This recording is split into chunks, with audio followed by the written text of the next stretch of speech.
وما أرسلنا قبلك إلا رجالا نوحي إليهم فاسألوا أهل الذكر إن كنتم لا تعلمون.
عليكم ورحمة الله وبركاته. الحمد لله رب العالمين، الصلاة والسلام أتمان الأكملان على المبعوث رحمة للعالمين وعلى آله وأصحابه ومن سار على نهجه إلى يوم الدين، أما بعد. اللهم انفعنا بما علمتنا وعلمنا ما ينفعنا وزدنا علما وهدى وتقى صلاحا يا رب العالمين. Besarin lagi akhi, besarin lagi bisa. Rabbi shrah li sadri wa yassir li amri wahlul 'uqdatam min lisani yafqahu qawli. Jazakallah khairan. Ikhwani barakallahu fikum jami'an. Tibtum wa taba mamsyakum wa tabawwa'tum minal jannati manzilah. As'alullah subhanahu wa ta'ala bimannihi wa karamihi ay yarzuqana al-ikhlas fil qawli wal 'amal. Kaum muslimin dan juga kaum muslimat dimanapun anda berada yang mengikuti kajian kita pada malam hari ini. Ini kajian kita pada malam hari ini, kajian offline yang kita ketepatan ada di Masjid Cahaya Sunnah. Semoga benar-benar masjid ini benar-benar jadi nurus sunnah beneran, cahaya sunnah beneran, dan bisa mencahayai, bisa menerangi sekitarnya, masyarakat Talang Bulu dan sekitarnya insyaallah, yang tepatnya beralamatkan di kilometer 18. Naam, alhamdulillah pada malam hari ini kita coba untuk selingi kajian kita selain Al-Qawaidul Arba'. Kita akan bahas kitab Bulughul Maram min Adillatil Ahkam, di pembahasan masalah akhlak mulia, masalah juga pentingnya kita untuk menjauhi perbuatan atau akhlak-akhlak yang tercela, anjuran agar supaya bersandang, berhias dengan akhlak yang mulia, zikir, doa-doa yang diajarkan oleh Rasulullah SAW, itu yang akan kita bahas insyaallah. Dan tidak banyak hadisnya, tidak banyak, bisa jadi mungkin tidak ada 100 hadis yang akan kita bahas, kurang dari itu mungkin karena kebanyakan sudah kita bahas juga. Nah, ini kelanjutan sebenarnya, karena amat sangat sayang dengan kajian hadis ini, dan ini amat sangat penting sekali pembahasannya, amat sangat kita butuhkan dalam kehidupan sehari-hari. Yang membawa buku ini beda-beda. Jadi kitab yang ada di PDF saya ini ada di nomor kitabnya, nomor hadisnya 1457.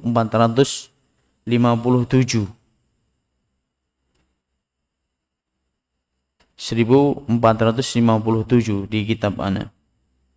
Di kitab aslinya berbeda lagi. Ana punya kitab juga, Tuhfatul Kiram, Syarh Bulughul Maram. Kitab Bulughul Maram satu dengan yang lain juga beda-beda urutannya.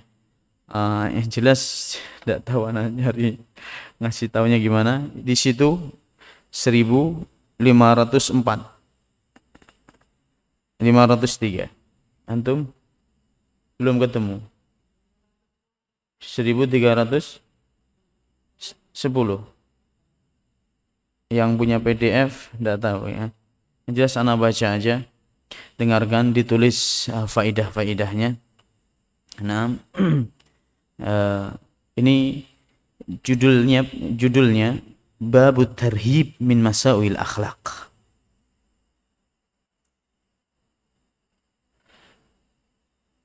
Ancaman atau celaan dari syariat, celaan dari syariat agama kita terhadap akhlak-akhlak yang buruk, penyandang akhlak yang buruk. Nah, hadis 1457 dalam kitab ana, walahu min hadis Ibnu Mas'udin radhiyallahu ta'ala anhu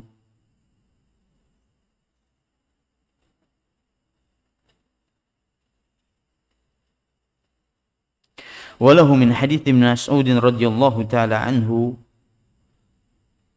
rafa'ahu laysa al-mu'minu bit-ta'ani walal la'ani walal fahishi walal badhi' wa hassanahu wa sahahu al-hakim wa rajjaha Daruqutni waqfah.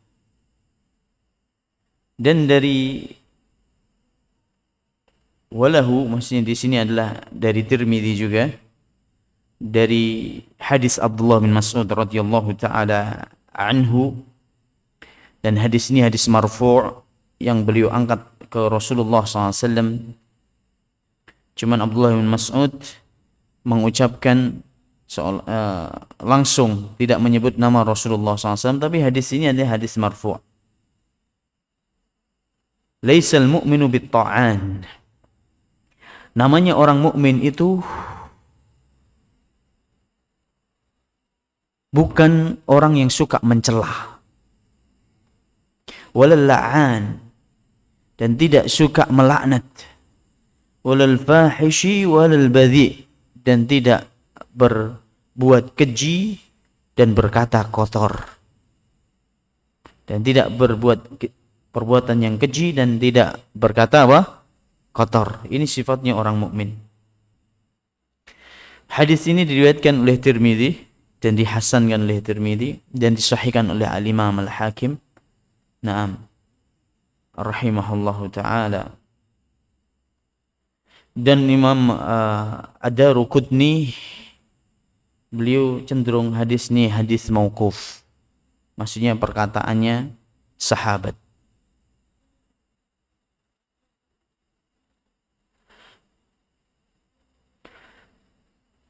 Yang jelas hadis di atas ya ikhwani, barakallahu fiikum,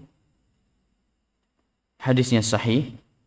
Naam, biidnillahi ta'ala. Hadisnya sahih. Ma yustafadu minal hadis, apa yang bisa kita ambil kesimpulan dari hadis di atas? Nah, ini langsung kita ambil intisarinya. Apa yang bisa kita ambil kesimpulan dari hadis yang mulia ini? Laisa min sifatil mu'min kathratul la'ni wat ta'ni fin nasab wa ghairihi wal fahshi wal bada'ah illa annahu yustathna min dhalika la'nul kafir wa syaribul khamr wa man la'anahu Allah wa rasuluh.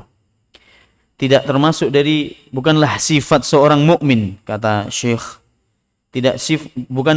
Bukan termasuk sifatnya seorang mukmin, yaitu memperbanyak mencela, memperbanyak melaknat, banyak mencela, banyak menuduh juga.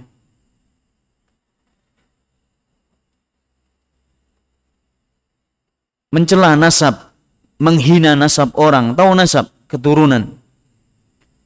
Kakek-kakeknya siapa gitu, disebut keburukan apa? Nenek moyangnya umpamanya. Makanya antum dari Talang Bulu di sini, tinggal di sini. Oh, kamu dasar orang Talang Bulu, nggak jelas keturunannya, orang nggak jelas. Ini mencela. Ini menghina dan mencela keturunan seorang, nasabnya orang. Dasar kamu orang Jawa, orang yang nggak punya negeri, di sini kamu trans, kayak gitu makanya. Ini terutama dalam nasab, terutama mencela nasab orang. Dan ini termasuk dari adat istiadat jahiliyah yang senantiasa diabadikan oleh umatnya Muhammad sallallahu alaihi wasallam, masih ada sampai hari kiamat.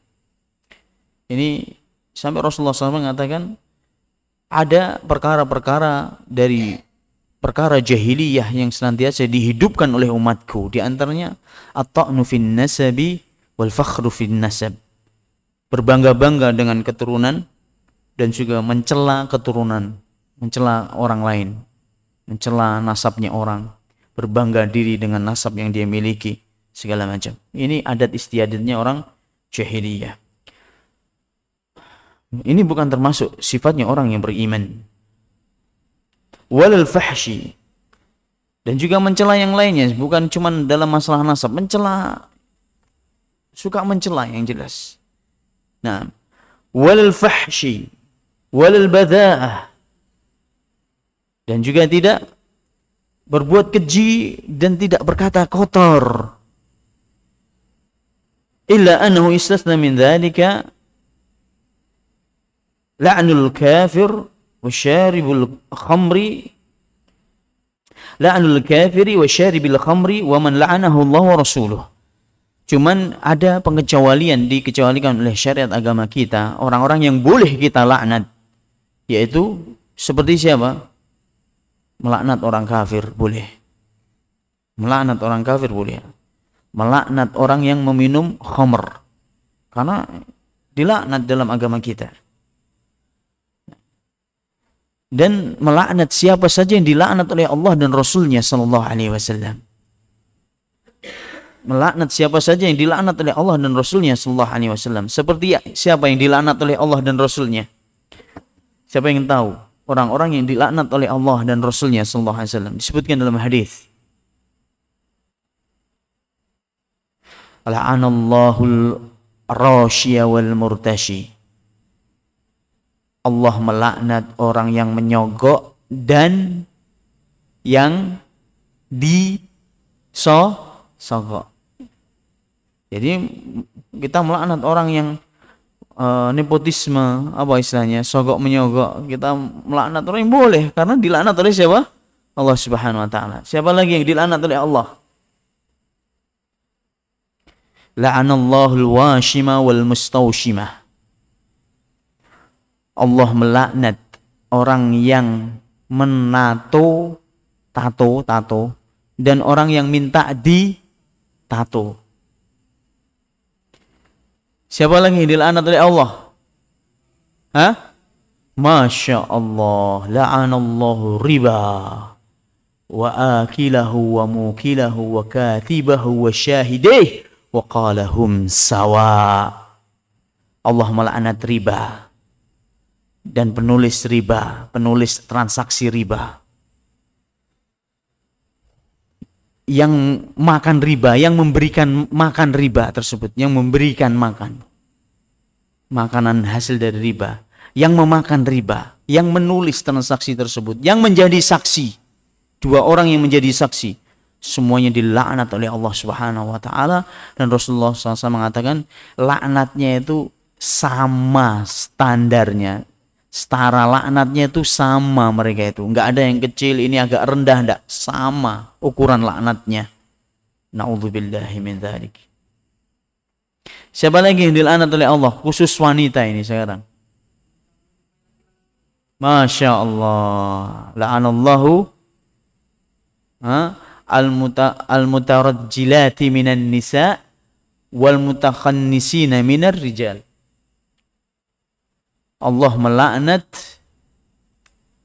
wanita-wanita yang menyerupai laki-laki. Alias apa bahasa kita? Tomboy. Tomboy. Wanita-wanita tomboy. Wal'iyadzubillah. Hati-hati ini. Rambutnya cepak, pakai celana jeans. Naiknya sepeda motor, nggak mau sepeda motor metik. Bawanya Ninja 250 cc, cewek. Sudah nggak pakai jilbab, tomboy, celananya kayak laki-laki pokoknya di lubang-lubang begitu. Itu laknatnya berat. Sudah mengumbar aurat, nasallahu alaihi wasallam. Ditambah sikap dan perilaku peringainya seperti itu kayak laki-laki. Dan juga laki-laki yang menyerupai perempuan. Alias apa ini? Hah? Bahasa kita apa? Mutakhannisina minar rijal. Banci. Tangan-tangannya, gerakannya, astagfirullahaladzim, naudzubillah min dzalik, dilaknat oleh Allah. Boleh kita laknat, terlaknat engkau, boleh kita laknat. Boleh, tapi yang lebih afdal doakan semoga Allah memberikan apa? Hidayah. Tapi boleh dilaknat karena Allah melaknat. Rasulullah SAW melaknatnya. Masya Allah. Ini ada banyak kupu-kupu ya di masjid. Masya Allah.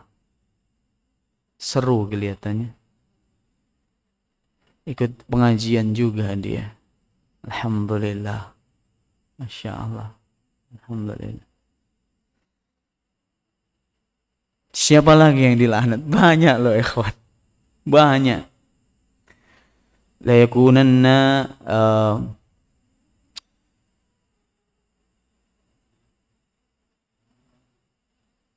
Hmm?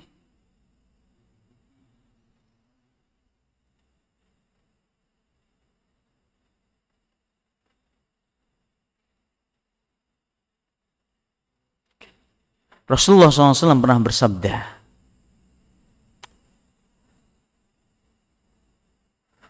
ada orang-orang calon penghuni neraka, min ahlin nari lam arohuma, sinfani min ahlin nari lam arohuma. Dua kelompok tipe manusia, dua jenis tipe manusia, calon penghuni neraka yang belum pernah aku lihat sekarang ini, kata Rasulullah SAW. Rajulun ma'hu siyatun ka'adnabil baqari yadribu bihan nas. Yang pertama, laki-laki yang bawa cameti, cambuk, seperti ekor sapi, cambuknya itu, dan dia suka mencambuki orang. Ini perselisih para ulama, siapa orangnya? Yang jelas begitulah. Di akhir zaman banyak orang suka mencambukin orang. Yang kedua, nisa'un kasiyatun 'ariyat ma'ilatun mumilat ala ru'usihinna ka'asnimatil bukhtil ma'ilah la yadkhulna al-jannata wa la yajidna rihaha fa inna riha la yujadu min kada wa kada ilhanuhunna fa innahunna mal'unat, dalam riwayat yang lain. Kasiyatin 'ariyat, wanita yang berpakaian tapi hakikatnya telanjang. Mereka berjalan berlenggak-lenggok yang tujuannya untuk memfitnah kaum laki-laki. Il'anuhunna fa innahunna mal'unat, dalam riwayat yang lain. Laknatlah dia, Rasulullah SAW mengatakan begitu. Laknatlah dia, sesungguhnya wanita-wanita seperti ini wanita yang terlaknat. Woi, betino terlaknat lu. Oh, kok di sini ya, bisa badik dan parang keluar kalau kayak gitu. Mungkin ayahnya nggak terima kali. Hukum asalnya boleh, tapi kok menimbulkan kerusakan yang lebih berat, ya jangan dilakukan. Hukum asalnya boleh kita laknat. Ada wanita yang berpakaian tapi apa? Telanjang. Hakikatnya berpakaian, Pak. Sebenarnya berpakaian, tapi pakaiannya tuh nggak tahu. Dia masukannya pakai oli biasanya. Dikasih oli dulu kan badannya, baru dimasukin. Saking sempitnya, Pak. Celananya begitu, dikasih oli dulu. Sampai Masya Allah, itu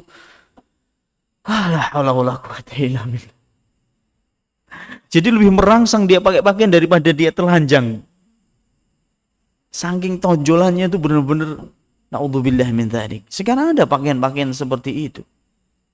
Makanya sampai Rasulullah SAW mengatakan loh, ini sifat yang disebutkan oleh Rasulullah SAW sangat detail sekali. Spesifik sekali. Berpakaian tapi apa? Telanjang. Bahasanya itu kasiyatin 'ariyat. Berpakaian tapi telanjang. Di atas kepala mereka, di atas kepala mereka ada gelungan rambut yang miring seperti miringnya punuk onta. Bayangin. Bahasanya Rasulullah SAW. Jadi ada gelungan-gelungan apa? Gelungan-gelungan apa? Rambut. Seperti punuk onta. Gelung miring begini. Sini gimana lah. Il'anuhunna fa innahunna mal'unat. Rasulullah SAW mengatakan, laknatlah mereka. Wanita-wanita seperti ini, sesungguhnya mereka adalah wanita yang terlaknat. Ya Allah, ya Allah.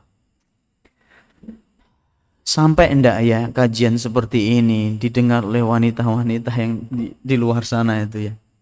Gimana caranya ya, ikhwan? Ukhti, akhwat kok ngobrol sendiri tuh? Ini kita ngobrolin perempuan loh ini. Kok Anda ngobrol sendiri ini? Gimana caranya biar risalah ini, sabda Rasulullah SAW yang keras ini, yang subhanallah, luar biasa ini, yang berbau laknat. Gimana biar mereka tuh dengar hadis ini? Ini kan butuh usaha dan upayanya para kaum hawa, akhwat, menyampaikan. nasihat yang mulia. Tolong sampaikan kepada mereka nasihat-nasihat yang menggugah hati, yang insya Allah bisa menyadarkan mereka. Ukhti, malu ukhti, gimana lah. Tapi kok kita tidak mungkin. Kita tidak mungkin. Pertama kita takut juga. Takut apa? Fitnah. Fitnah. Karena hati ini lemah. Dan ini wanita. Dan kita laki-laki. Jelas ini. Ini tugasnya kaum wanita sebenarnya. Akhwat. Untuk bersungguh-sungguh dalam menyebarkan dakwah sunnah. Dakwah petunjuk Quran dan sunnah. Yang sahihah, yang mulia ini. Kepada mereka. Makanya kalau ada akhwat apa gitu ya. Antum tetangga antui, tetangga anti, atau apalah teman lama yang masih kayak seperti itu, jilbabnya nggak bener, pakaian tapi apa? Telanjang, yalah dinasihati pakai SMS, ya kan? Nggak ada SMS sekarang, short messenger ya, risalah qasirah bahasa Arabnya, WhatsApp, nah, pakai WhatsApp, nah. Bisa lah gitu, atau ditelepon, gimana caranya, ketemuan, undang ke rumah, ajak makan di rumah, pulang kasih hadiah, buku-buku yang berkaitan dengan masalah apa? Masalah apa? Akidah, masalah hijab, ya kan? Ada buku bahasa Indonesia yang masalah hijab, bukunya siapa yang bagus? Pengarangnya orang Indonesia.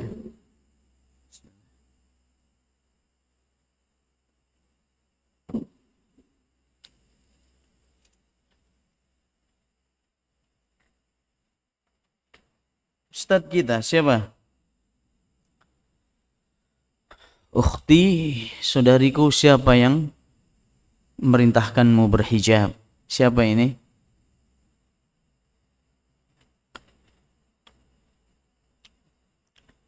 Ada sebuah buku itu dijual, judulnya kayak gitu. Saudariku, siapa yang memerintahkanmu untuk berhijab? Ada juga buku karangan Ustadz Yazid kalau nggak salah. Nggak tahu, kelihatannya judulnya seperti itu juga. Kok nggak salah ini malah karangannya Ustadz Yazid. Pernah anak baca aja. Tapi setahu anak Ustadz Yazid, beliau punya tulisan kayak ini. Hafizahullah. Bagus, kasihkan hadiah kepada. Ada buku juga judulnya Jangan Kau Dekati Zina. Di situ juga dijelaskan tentang bahaya mengumbar aurat. Nah, hadiahkan. Jangan kita selalu menceramai di jalanan, di apa ngobrol, kan tidak mungkin kita. Taib.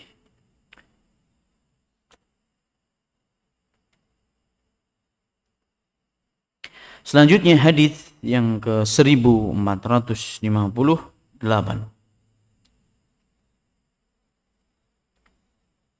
An Aisyah radhiyallahu taala anha qalat qala Rasulullah sallallahu alaihi wasallam la tasubbul amwata fa innahum qad afdhu ila ma qaddamu akhrajahu al-Bukhari. Dari Aisyah radhiyallahu taala anha ummul mukminin, beliau berkata, Rasulullah sallallahu alaihi wasallam bersabda, janganlah kalian mencela orang-orang yang sudah mati, karena sesungguhnya mereka telah selesai, tugasnya sudah selesai.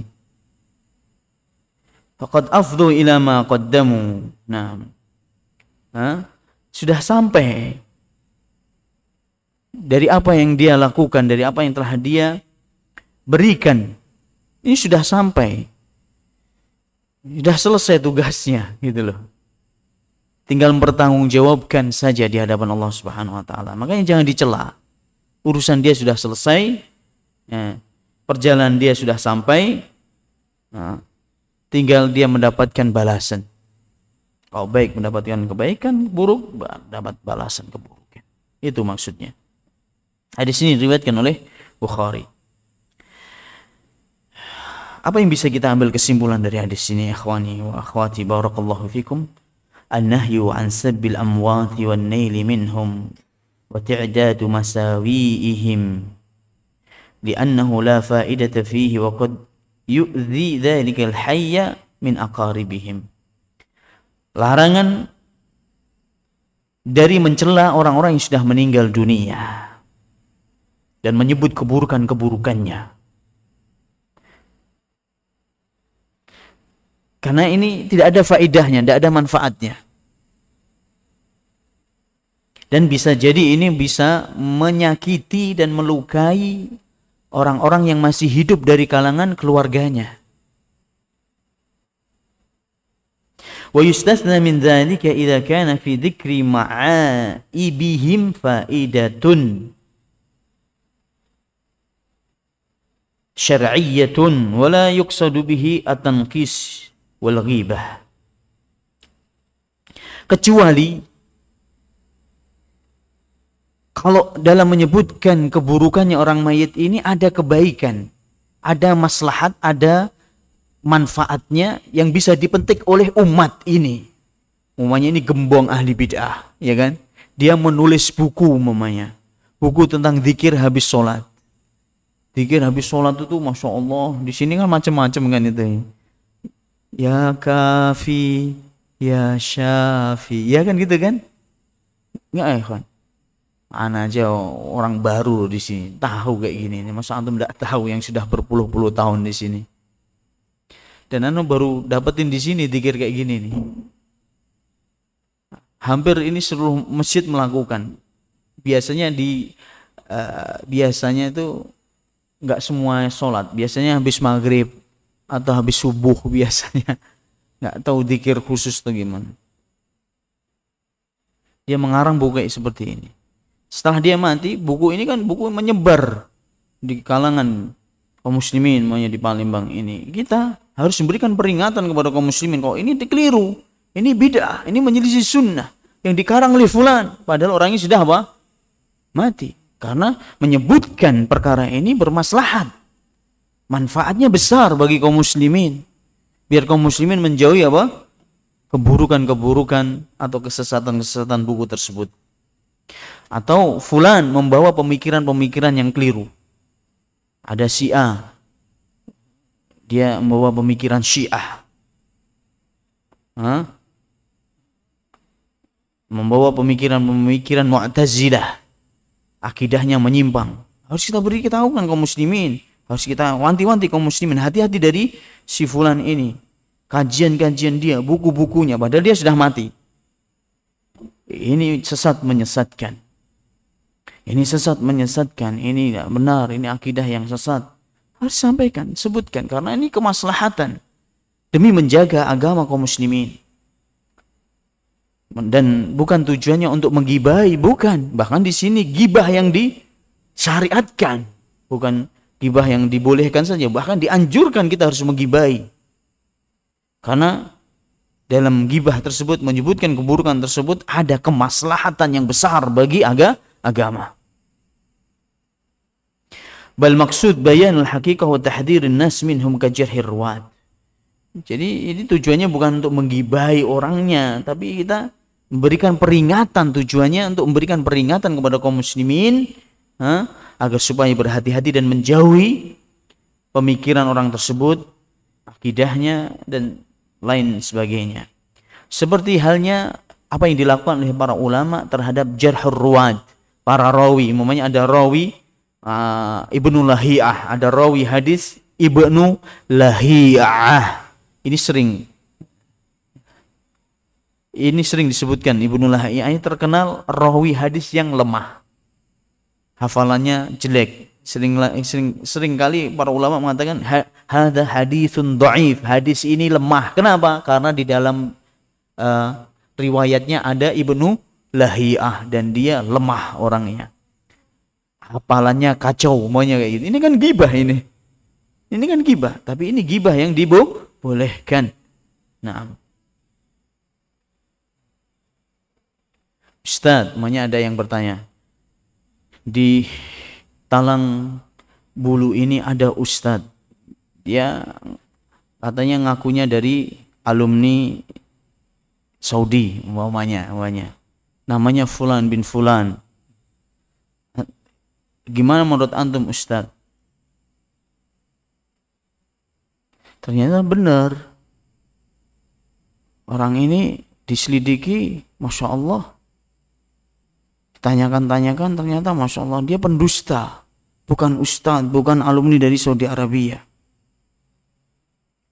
Bahkan ustadz ini punya kasus menggalang duit dan menggelapkan duit ratusan juta, duitnya jamaah.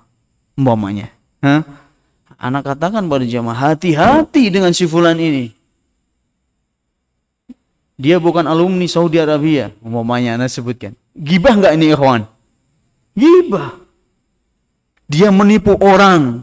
Gibah menyebutkan keburukannya. Dia menggalapkan duit 400 juta. Sekarang diproses oleh Polda Sumsel umpamanya. Jangan kasih waktu dia masuk ke masjid ini. Jangan kasih kesempatan dia masuk masjid ini. Jangan sampai dia ketemu dengan jamaah. Kalau ketemu dengan jamaah dia pintar untuk merayu dan membujuk. Bahkan dengan mudahnya dia bisa mengambil apa?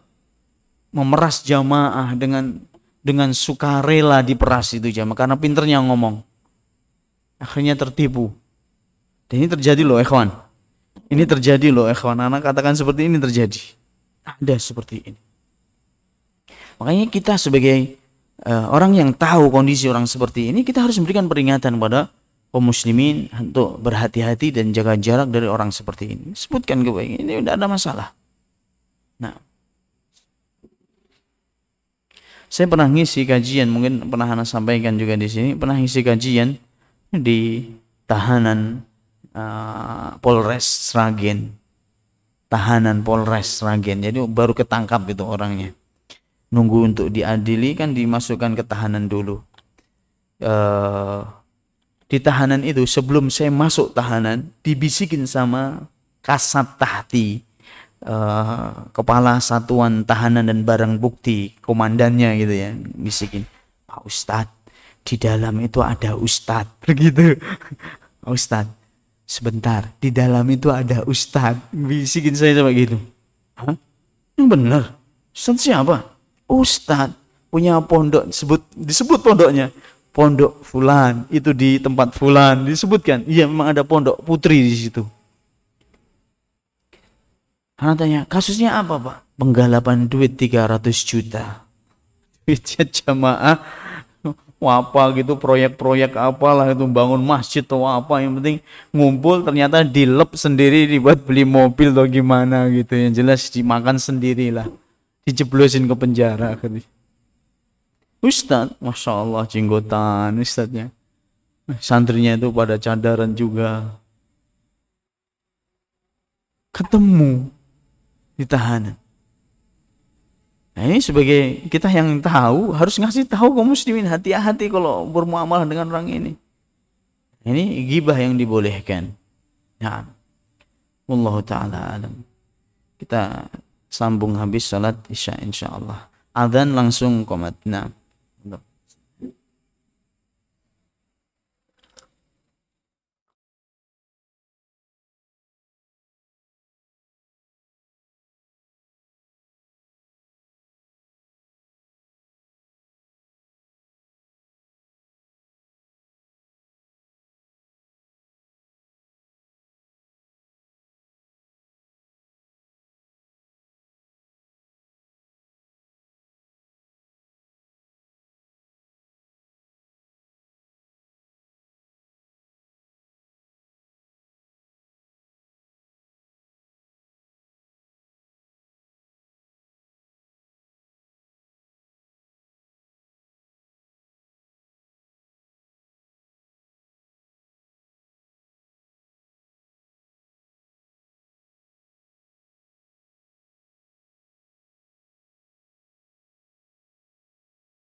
Alhamdulillah, salatu wassalamu atamani akmalani ala khairi khalqillah wa ala alihi wa ashabihi wa wala wa ba'd. Allahumma anfa'na bima 'allamtana wa 'allimna ma yanfa'una wa zidna 'ilman wa hudan wa tuqan wa salahan ya rabbal alamin.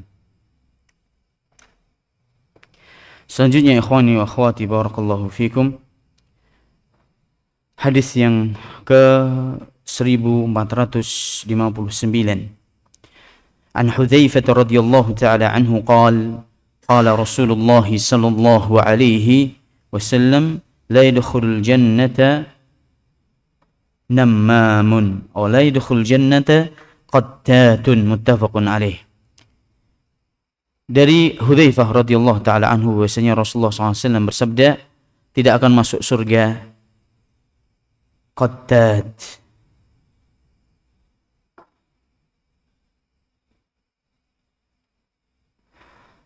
tidak akan masuk surga orang yang namam qattat, yang suka mengadu domba. Menyebutkan kata-kata, namanya ada perseteruan saya dengan si B. Ada orang itu manas-manasin, kok dia ngomong sama si B, maksudnya jelek-jelekin saya. Dia nyebutin kalau saya jelek-jelekin si B. Kok dia ketemu saya, dia ngomong kalau si B itu apa, jelek-jelekin kamu. Kalau ketemu dengan si B, dia ngomong kepada si B bahwasanya Umar suka jelek-jelekin kamu. Gimana caranya biar berseteru, nggak pernah akur? Orang seperti ini namakan qattat atau namam, mengadu domba. Ini dosa besar, naudzubillah min dzalik. Hadisnya sahih Bukhari Muslim. Apa yang bisa kita ambil kesimpulan dari hadis di atas ya ikhwani barakallahu fikum? Al-hadis dalilun ala 'idhami dhanbin namimati wa anna muhammaratun bil ijma'. Hadis ini yang pertama, hadis ini menunjukkan akan haramnya mengadu domba, dan ini termasuk dari dosa besar, naudzubillah min dzalik, dan dosa yang sangat berat dan besar di sisi Allah, dan tidak ada balasan yang layak untuknya kecuali neraka. Dan ini disepakati oleh para ulama, semua akan keharamannya. Sepakat para ulama akan keharamannya. Watsani, yang kedua, innan namama la yadkhul jannata li'annahu yakum bi'amali syaitani baina ibadir rahman fayanqulu kalama ba'dihim ila ba'd li gharadil ifsadi wa tulidul al-bughda wasyahna'a bainahum. Sesungguhnya orang yang suka mengadu domba tidak akan masuk surga. Kenapa? Karena dia telah melakukan aktivitas perbuatan setan. Perbuatan apa? Setan. Dia menyebarkan kerusakan di antara hamba-hamba Allah Subhanahu wa taala yang Maha Rahman. Memindahkan ucapan sebagian mereka ke orang lain, ke sebagian yang lain. Memindah-mindahkan. Tujuannya untuk merusak hubungan di antara mereka. Astaghfirullahaladzim. Yang itu akan melahirkan kebencian dan permusuhan di antara kaum muslimin. Jelas ya ikhwan? Makanya kalau ada orang yang si fulan kemarin ngomongin kamu jangan izinkan. Cukup sudah. Jangan teruskan. Biar ngomongin saya sudah. Jelas ya akhi? Ana mau ngobrol sebentar. Ana kemarin ketemu si anu yang nyebutkan antum ketika antum sudah kayak gini nih. Sudah. Jangan terusin. Dia seolah-olah dia ini perwakilan setan. Kalau enggak ada perantaraan dia enggak akan terjadi suudzon. Dan orang ini meskipun dia digibahin orang, jelek-jelekin sama orang, selama dia tidak tahu, dia akan bersikap apa? Husnudzan pada saudaranya. Tapi gara-gara dia mendengar berita dari orang ini tadi yang memindah-mindahkan tadi, meskipun itu benar, dia menggibahi kita, meskipun benar-benar dia lakukan, jangan suka antum mendengarkan ini. Stop. Kok ada orang yang pengen menyampaikan ini, sudah. Karena ini akan melahirkan apa akhi? Kebencian dan permusuhan, dendam akhirnya. Apa dia? Aku kate urusan sama itu anak. Apalagi di sini, ya kan? Mudah sekali orang tersulut. Nggak usah dengerin kayak gitu. Meski benar-benar dia menggibahin kita loh, menjelek-jelekin kemudian sudah, nggak usah mau antum dengar. Akhi, antum yang pergi atau anak yang pergi? Masa setan itu ndak ada menemuin perantara kecuali cuman kamu. Kamu jadi perantara setan. Sampaikan seperti itu.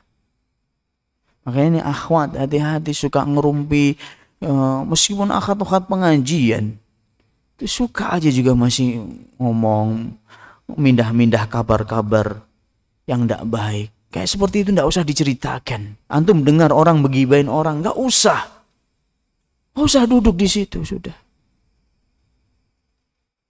Antum mendengarin gibahan seperti itu dan tidak ada kemaslahatan, antum juga kok antum nggak ingkari dan antum tidak pergi dari tempat itu, antum juga sama saja makan daging apa? Mentah orang lain. Kena imbasnya, kena dosanya. Makanya kalau ada orang menggibahi, stop dulu, hentikan. Ya akhi, takilah, sudah, nggak usah disebutkan. Ingkari, bukan didengarkan. Oh ya, cek gitu ya orangnya ternyata ya. Oh, masya Allah, dosa dia.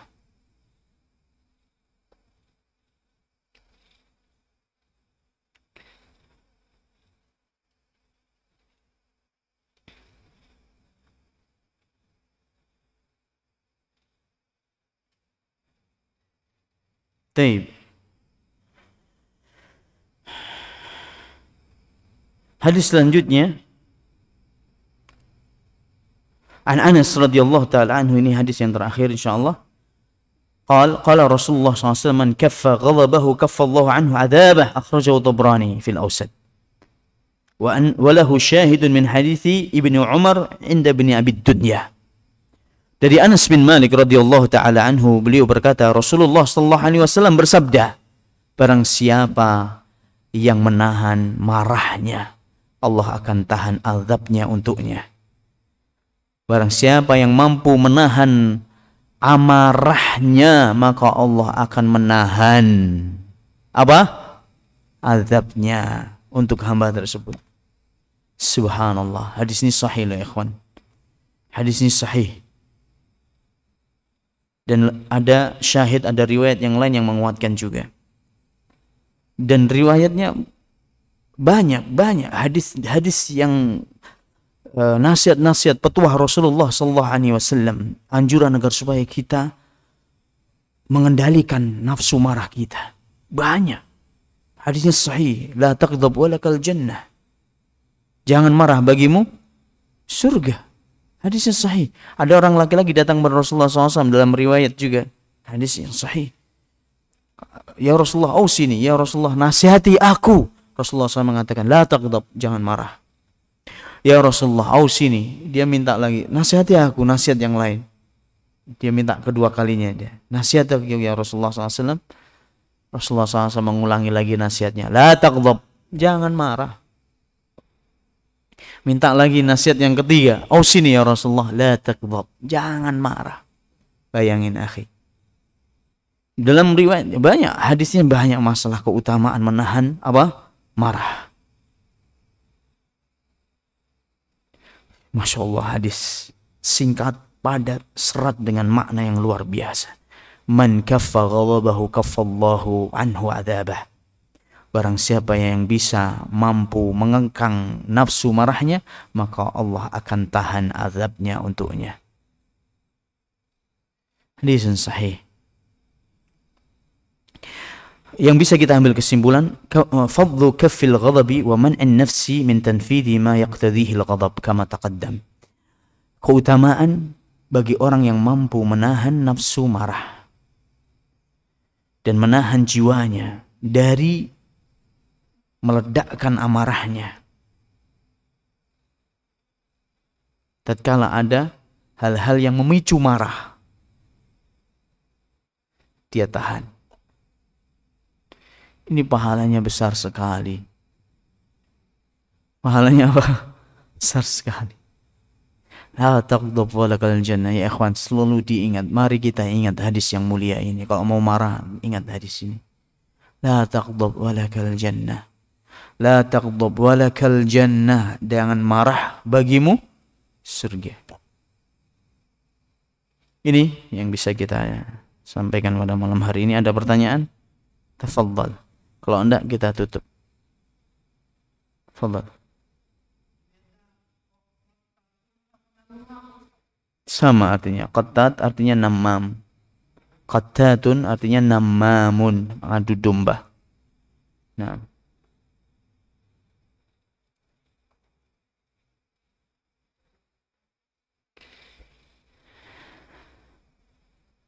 Ada soal yang lain?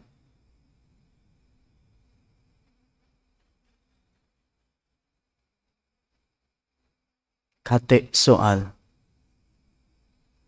Kata A, ya TU, kate gitu ya. Bahasa Arab kate itu. Taib, fadhal.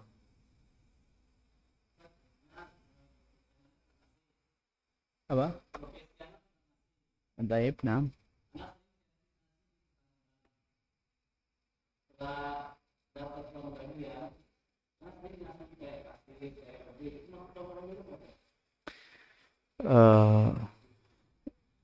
Kasih ke OB gitu.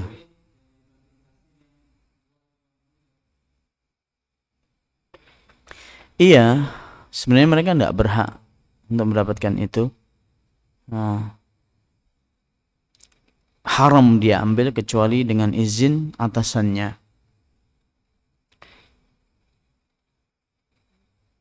Dengan seizin perusahaan tersebut. Kenapa? Karena dia sudah digaji. Dia sudah digaji. Dan itu bukan tugas dia untuk kayak gitu itu. Itu nggak ada urusan dengan antum. Antum itu perusahaan dengan antum ini, urusan dengan perusahaan, bukan dengan orang-orang seperti ini. Nah, dan dia sudah mendapatkan gaji dari kerjanya, makanya tidak boleh. Ini termasuk istilahnya kalau dalam bahasa syariat itu mencuri rampasan perang sebelum dibagi. Dia termasuk ya dosa besar itu, dosa besar. Ini tidak boleh dia mengambil hak-hak seperti ini. Ini bukan haknya dia untuk dia ambil, untuk dia terima, kecuali kalau diizinkan oleh siapa? Apa? Perusahaan. Harus disampaikan ke perusahaan. Saya berikan contoh yang lain. Saya sebagai tour leader biasanya bawa jamaah haji umroh gitu kan. Saya sama perusahaan PT Travel Haji dan Umroh digaji. Gaji saya umpamanya 14 juta umpamanya. Nah, digaji bawa 70 jamaah umpamanya. Gajinya 14 juta selama 9 hari. Jelas? Ketika di perjalanan sampai di Mekah, ada jamaahnya itu ngasih duit. Atau ketika mau pulang ke sini biasanya ngasih duit jamaah-jamaah itu. Ustaz, ini hadiah buat Ustaz. Nah, enggak bu, saya sudah digaji. Enggak Ustaz, ini dari kita kok. Bu, maaf, saya enggak bisa. Nah, kok mereka tetap ngasih, haram antum ambil ini sebelum antum sampaikan kepada siapa? Nah,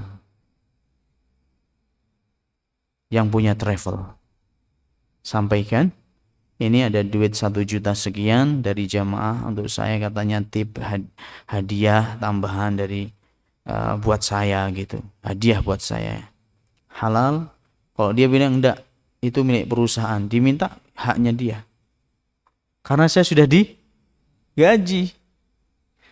Dan ini banyak seperti ini. Ini termasuk dari bentuk ghish. Ini termasuk dari bentuk ghish, penipuan dan mengambil harta yang bukan haknya. Dan kebiasaan-kebiasaan seperti Anda tahu, ini banyak sekali terjadi. Sallallahu alaihi wasallam wa alaihi. Ya semoga antum kan teknisi AC ya, semoga nggak lama masjid kita ini ada AC-nya insyaallah. Amin ya rabbal alamin. Nah, doain antum sukses dalam teknisi AC terbesar Palembang gitu insyaallah, amin. Baik. Begitu akhi ya, enggak boleh kecuali dengan izin perusahaannya. Dia yang izin, bukan antum yang ini. Dia yang izin. Dan antum sebenarnya enggak perlu antum kasih kayak gitu. Itu akan membuka pintu keburukan bagi dia juga. Membuka pintu keburukan bagi orang yang antum kasih itu.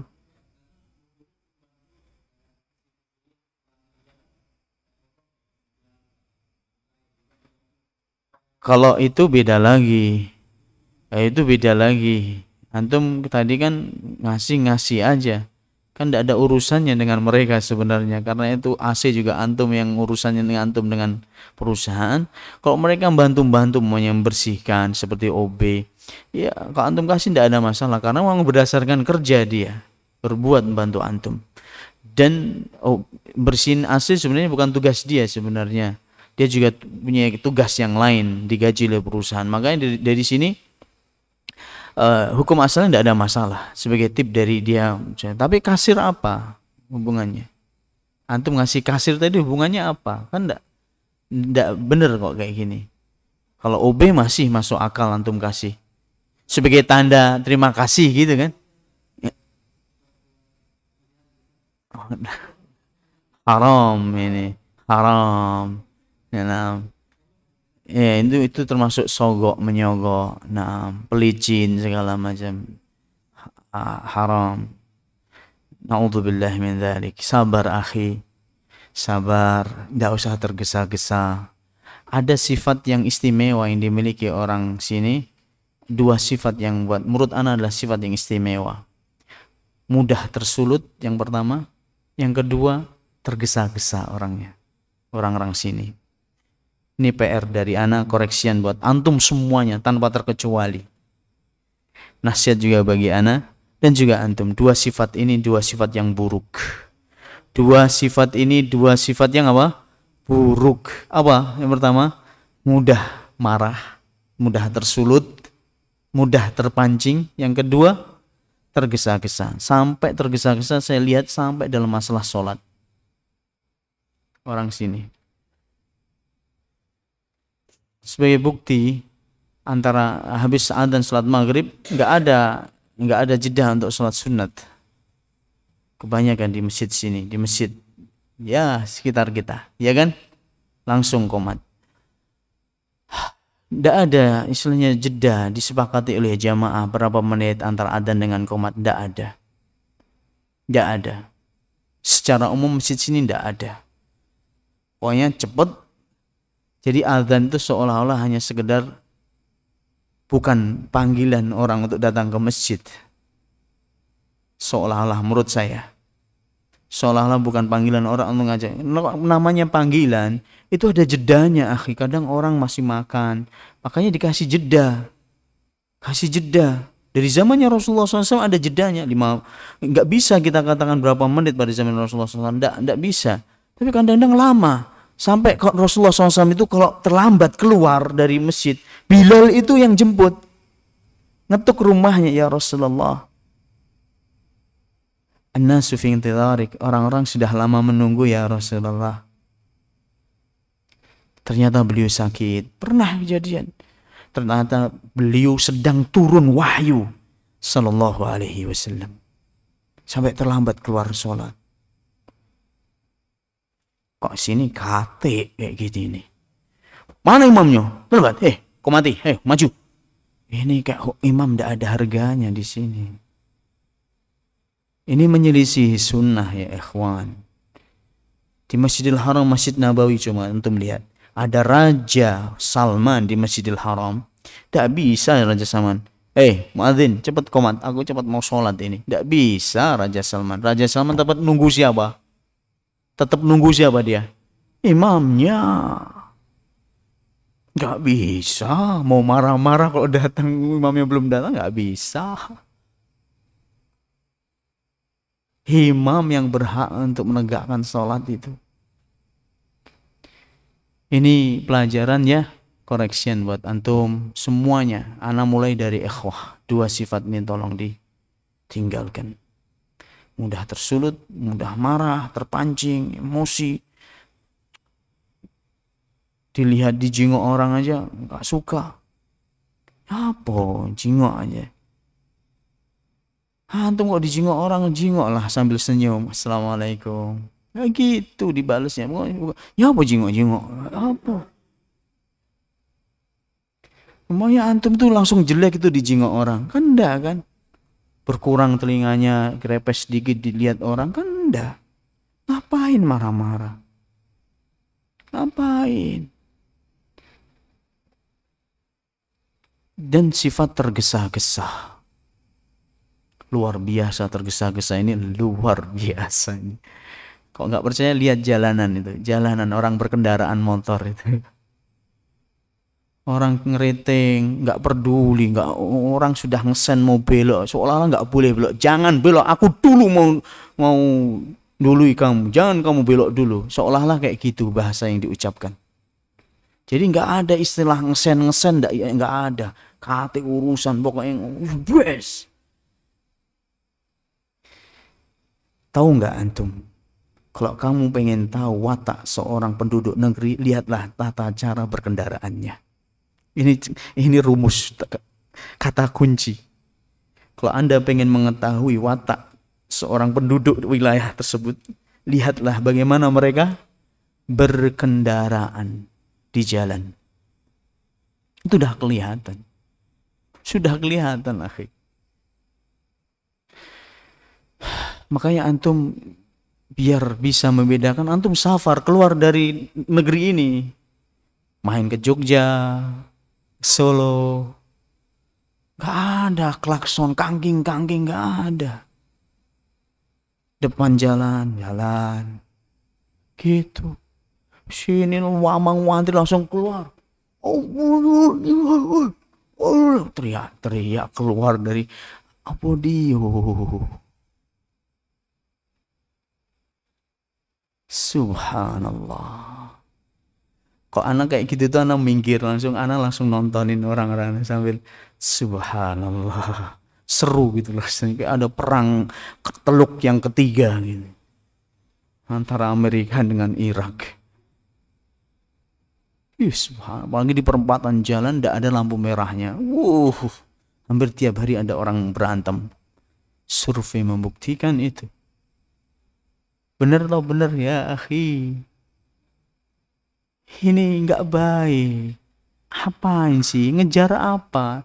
Sampai urusannya tuh sampai sholat tuh loh. Itulah yang buat anak prihatin. Sampai urusan sholat. Pengennya cepet. Tahiyat akhir kok di masjid saya itu, ada di masjid kompleks saya itu Citra Dago 3 itu, ada sebagian imamnya, satu imam itu tahiyat akhir tuh kita belum selesai bersolawat itu sudah assalamualaikum warahmatullahi. Cepat banget sholatnya.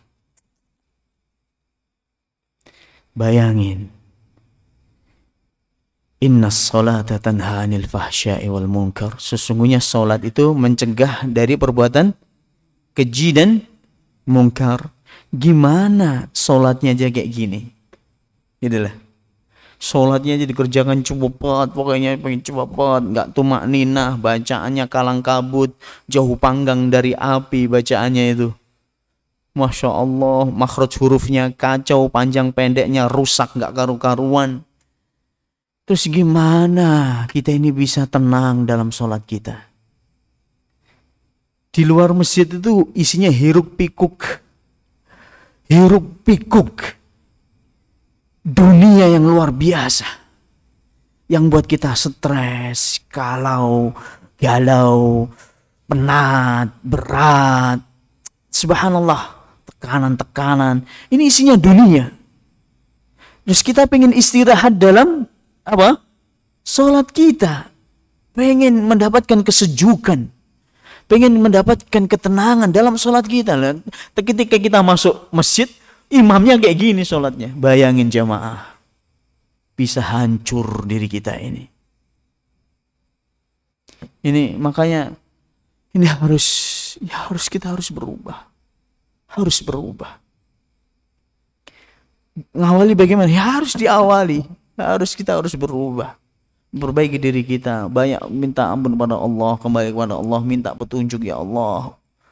Bimbinglah hamba ini ya Allah. Jauhkanlah dari perbuatan buruk. Perbaikilah akhlakku. Jauhkan diriku dari akhlak-akhlak yang tercela.